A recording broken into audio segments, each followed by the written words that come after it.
कामठी औद्योगिक प्रशिक्षण संस्थेसाठी 4.5 कोटींचा निधी, ग्रामीण युवकांना मिळणार आधुनिक तंत्रज्ञानाचे धडे.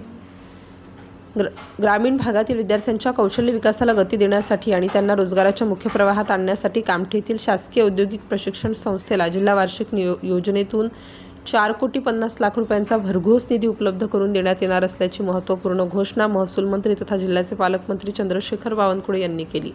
या निधीच्या माध्यमातून संस्थेचे आधुनिकीकरण करण्यात येणार असून यामुळे ग्रामीण युवकांना आता स्थानिक पातळीवर जागतिक दर्जाचे तांत्रिक शिक्षण मिळणे सुलभ होणार आहे. बदलत्या काळाची गरज ओळखून विद्यार्थ्यांना अद्ययावत सोयीसुविधा पुरवण्यावर शासनाचा भर असल्याचं त्यांनी यावेळी नमूद केलंय. याच कार्यक्रमात कौशल्य, रोजगार, उद्योजकता व नाविन्यता मंत्री मंगल प्रभात लोढा यांनी राज्यातील सर्व औद्योगिक प्रशिक्षण संस्थांमध्ये आगामी जून महिन्यापासून काळानुरूप नवीन अभ्यासक्रम सुरू करण्याची घोषणा केली.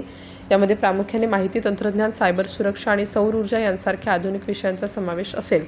या उपक्रमामुळे युवकांना औद्योगिक आणि सेवा क्षेत्रात निर्माण होणाऱ्या रोजगाराच्या अफाट संधींचा लाभ घेता येईल. शासनाच्या धोरणामुळे राज्यात गुंतवणूक वाढत असून त्यासाठी लागणारे कुशल मनुष्यबळ तयार करण्यासाठी हे नवीन कोर्सेस अत्यंत उपयुक्त ठरणार आहेत. या सोहळ्यात जिल्हाधिकारी कुमार आशीर्वाद, व्यवसाय शिक्षण व प्रशिक्षण संचालनालयाचे संचालक सतीश सूर्यवंशी, माजी आमदार देवराव रडके यांच्यासह स्थानिक लोकप्रतिनिधी आणि अधिकारी मोठ्या संख्येने उपस्थित होते.